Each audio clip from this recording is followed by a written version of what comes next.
Hey everybody, Nick here, and today I got a review for you of these little guys right here. These are the Peña Knives Mini Diesel, in two different varieties. The flipper variety with the dark-coated blade and the satin blade variety with the thumb stud.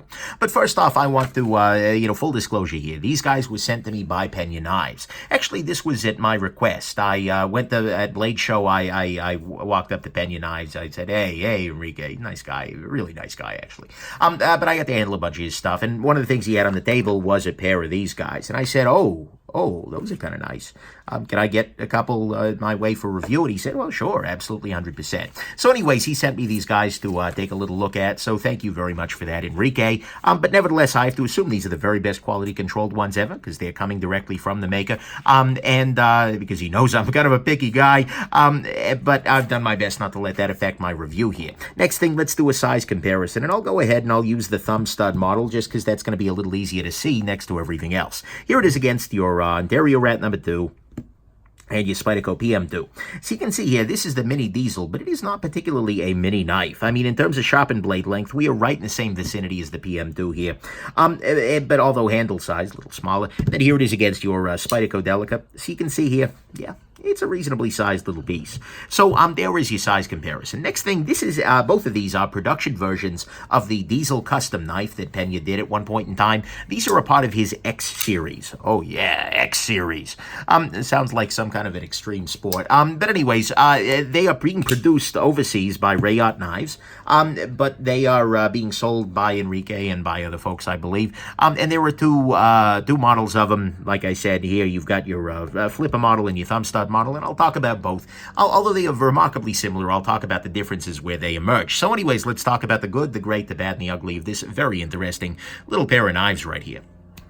First off, on the good side, these are very well made. They have a bunch of good things on them. They got a very nice grind to them. And in fact, it's kind of a cool grind, right? A little bit of a compoundiness to it. That's cool. The fit and finish on them is very, very nice. I mean, you can see here there aren't substantial gaps anywhere. Polishes are very nice in the backspacer, etc. It's just, they are overall very well made. And one thing I'll note is that some of Rayot's usual sins are abating. Last time I took a look at the Lanny's clip, which was another of the Peña X series, it was thread-locked shut with free spinning soft screws. It was just not a beautiful thing, and similarly, the grind was a little thicker than I wanted to see. I really get the impression lately that Rayot has been paying attention to, calls in the community for things like, well, less thread lock it, don't glue the damn thing shut, or thinner grinds, etc. I get the impression that they are stepping further up their game, and that is a beautiful thing, because Rayot does amazing work when they're not doing silly things that make their work harder to appreciate. So I really do appreciate the fact that these are well made and lacking some of those things that have been problematic for Rayot's OEM stuff before. Next thing, these guys have a nice polished backspacer here. This adds a little bit of a hint of color to them. Now, look, especially for a knife like this here, where it's, all black, all the time, having those little pops of colors on not only the backspacer, but also the pivot, the handle screws, etc., as well as the thumb stud on this guy is nice. It keeps these from being so completely high-speed, low drag that they, can't even see straight. It is just a little bit of flash of something that shows that you take yourself something not quite too seriously. So that's good. Next thing, you have a bunch of variants on this. You've got the thumb stud, the flipper version. It's nice that you get both, by the way, and it's better than the knives that try and have both a thumb stud and a flipper, because those don't end up satisfying either side particularly. It is also nice that you have a choice of the satin blade and the black blade, and you also have different carbon fibers, etc. There were lots of good variants, and I like that. It allows you to, although they're all production knives, it allows you to choose your own adventure in a way that's maybe a little bit better than normally. So that's good. They have a very nice blade on them. You get a very nice swedge here up at the top. You get a something that appears to be kind of a compound grind here with a little bit of a hollow grind going on there, intersecting with this little area up here. You actually get a very thin edge, which is something I mentioned already, but that's a nice thing from Rayot. And actually, the stock thickness on this guy isn't particularly absurd either, which I do appreciate very much. The blade steel on this guy is M390, although chemistry, that is not the only thing involved with steel. M390 is a damn good steel chemistry. So I like that very, very much. You have a good sharpening choil on these guys. which also serves as a finger choil, at least for my fingers. And, overall, these are nice blades. They're certainly, if you're looking for, oh my God, dainty cutting through, slicey tomatoes or something, they're not perfect for it, but you know what? The blade absolutely works quite well. Next thing, I gotta say, I do like, to an extent, the carbon fiber on black here. It's very subtle, but it does add a little bit of a mystique. If you look at this from afar, it's like, okay, it's black, but then you zoom in a little bit, and it's like, oh, well, that's kind of neat, right? So I do kind of appreciate that. I like the fact that it's not all black and not all carbon fiber. That little bit of detail adds something subtle, low-key, but that I do very much appreciate. Pardon me. And then finally, actually, no, that's everything. So on the good side here, you have the black on carbon fiber, which is very subtle. You have a very nice blade. You have variants with a black blade, as well as a bunch of other different kind of variations of it. You have a polished backspacer on both of these guys, which really does add a hint of color and a hint of flavor to a knife that could otherwise be a little bit overly black or something like that.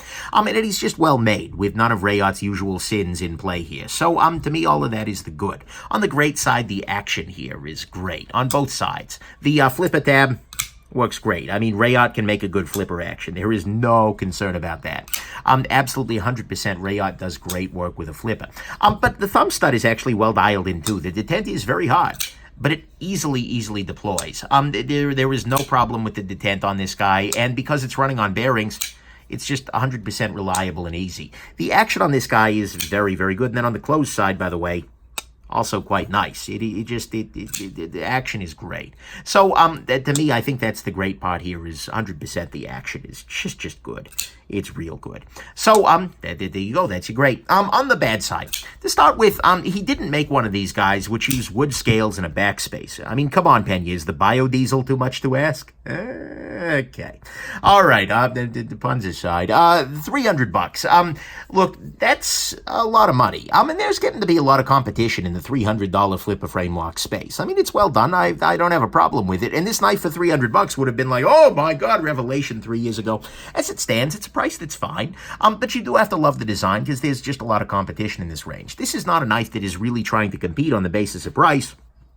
And so you have to love it, 100%.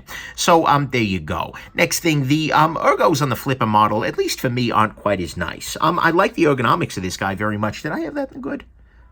Oh, damn it, I don't think I put that in the good. The ergos are great. The ergos on the good. Okay, well, here you go. You're revised good. You're good, you're great, you're bad, you're good, and you're bad, and you're ugly. The ergos on this are very, very nice. Damn it. It feels really nice in the hand here, and unfortunately, though, on the flipper version, it's not quite as nice because, at least for me, the flipper tab kind of coming back digs into the finger a little bit, and it just doesn't seem to fit the hand quite as well as the thumb stud version, where I'm just kind of locked in tight. So that's the main disadvantage for me to going the flipper route is that the ergonomics are a little bit different, and frankly, it's a little less unique, anyways. So I do very much appreciate the non-flipper model here ergonomically. And I think the flipper one's good, but I think the non-flipper is a little tiny bit better. And also the flipper model, of course, is pocket packing like crazy. You can't actually see it because it's a stealth pocket packer, but it is 100% there and, waiting, stalking in the night to take out your wallet and phone. So there you go. Next thing, disassembly on this guy wasn't great. It was okay. You can do it. You had to kind of counterintuitively attack from the back side, taking the clip off as well as this guy to then access the screws that allow you to take the rest. I mean, watch my video. I got through it, but it wasn't the bee's freaking knees, so to speak. Something to keep in mind there. Next thing, the, what are we doing here? It is relatively thick. The knives themselves are just, they're kind of beefy. If we look at these guys at their thinner points here, I'm sorry, well, actually, it's going to be hard to tell because it's black, black background there, but we can see here, these are, they're beefy little knives. Part of that is due to relatively thick blade stock. It's not terrible, but it's kind of up there, and so if you're cutting apples and hard shell foam, you're not going to have such a good time. But nevertheless, the knives are just very thick in the pocket. And so that is something you're going to want to keep in mind. They are also relatively heavy. The weight difference among them isn't terribly huge, but recall we are looking at here, I think I measured it out, about a 3.25-inch blade here, and we are coming in at 4.8 ounces for the flipper tab version, 4.88 that is, and 4.87 for the thumb stud version. Actually, very little difference there at all. I guess that makes sense, right? We know how much a flipper tab weighs now. Anyways, so nevertheless, they are definitely on the heavier side. If you're looking for something for ultralight backpacking, this is probably not the approach. Next thing, these guys are, especially the black on black versions here, are it's a little bit much. I mean, honestly, this knife here is blacker than a goth kid's shock drawer. I mean, it's a little kind of crazy, and it all starts to fade together after a little while. It's just like black, black, black, black. And the other thing is you lose some of the details on the blade. I mean, given the right lighting conditions, you can see things like the swedge and whatnot, but it's just so much clearer. Here, I'll kind of put them both in similar lighting conditions. Things like that attractive grind just go away completely in the black model, where they are very apparent in the satin version. So I am not a big fan of the black blade on this guy. And the black clips, by the way, are going to scratch up over time. Although, you know, I guess that's kind of the nature of the beast. Next thing, unfortunately, on neither of these guys, unlocking is not super amazing. It feels a little easier on the thumb stud model, just because the flipper tab isn't immediately interacting with you. But there is not a whole lot of scoop on this side to allow you to get access to that lock bar. He's done a little bit of an opening there, but this is sort of in the school of thought where you just jam your thumb in and hope for the best. The downside to that approach is that anytime you have a bolster lock sort of approach here, where you have a little bit of a gap here between the carbon fiber or whatever material and the lock bar, if you are just kind of jamming your thumb in, you need to jam it in toward the front here. Otherwise, you're going to be jamming a part of your thumb in between the carbon fiber and the frame and then pinching on that part of your thumb until it closes. It's not a comfortable experience, and it just makes it harder to do this. So I kind of wish he had scalloped out this side a little bit more, because that would make it much easier to unlock this knife in the future, and you wouldn't have to worry about that pinch side, because you'd just be coming at it in from the side rather than in from the top and kind of aimed in that direction. Not the end of the world, but it's just not something I'm particularly in love with. And you'll see me occasionally come in and do this, because that's completely unproblematic, as opposed to the thumb thing, which takes a little bit more doing. So like I said, I wish there was either more scallop here, or maybe the carbon fiber was a little further back so you don't have to worry about the pinch in that area. And then finally, on the thumb stud version, the thumb stud is very clearly in the slicing path here, and actually it feels a little bit further back than expected. And I get why it is here in terms of your blade geometry and whatnot, but I feel like, for me, ergonomically speaking, I kind of want the thumb stud to be a little bit higher up. I have smaller hands than most, so maybe this is just an LBH issue, so to speak. But this is definitely it's not something I'm particularly in love with. The thumb stud positioning, both given, by the way, just see me slip off that flipper tab? Yeah, I just want more access down here. But anyways, that's definitely not something I'm particularly super in love with. Just having the thumb stud right there in the slicing path, it's okay most of the time, especially with your finger there. You're going to end up missing it, but the position of that just doesn't do it for me. I'd love to see it move forward a little bit.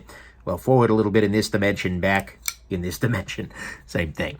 So anyways, there you go. To me, all of that is the bad, is that the thumb stud is in the slicing path. The unlocking isn't amazing. It is black on black on black in this model, and that just makes some of the details disappear. Sorry, I got a bunch of neighbor kids who are freaking ring wraiths out there. Anyways, they were relatively heavy. They're relatively thick. The stock is a little on the thicker side, not terrible. Disassembly wasn't great. The ergos on the flipper model aren't quite as nice as the ergos on this guy, although the ergos overall are quite good, even though I forgot that in the good. They are $300, and he didn't make the biodiesel with wood scales and a backspacer. On the ugly front, the only thing that I find ugly here is a non-committal recurve. What I mean by that is that this blade is clearly recurved. If I put this up against the ruler, you can see that there is actually a little gap there where this area in the front is touching, this area in the back is touching, and then this little area in the middle there is kind of pulled in. The thing is, though, it's not really a super recurve. I mean, I have had some super recurves. Where the heck is that super recurve knife right here? Where are you, HEA Flame? Oh, here we go. Okay.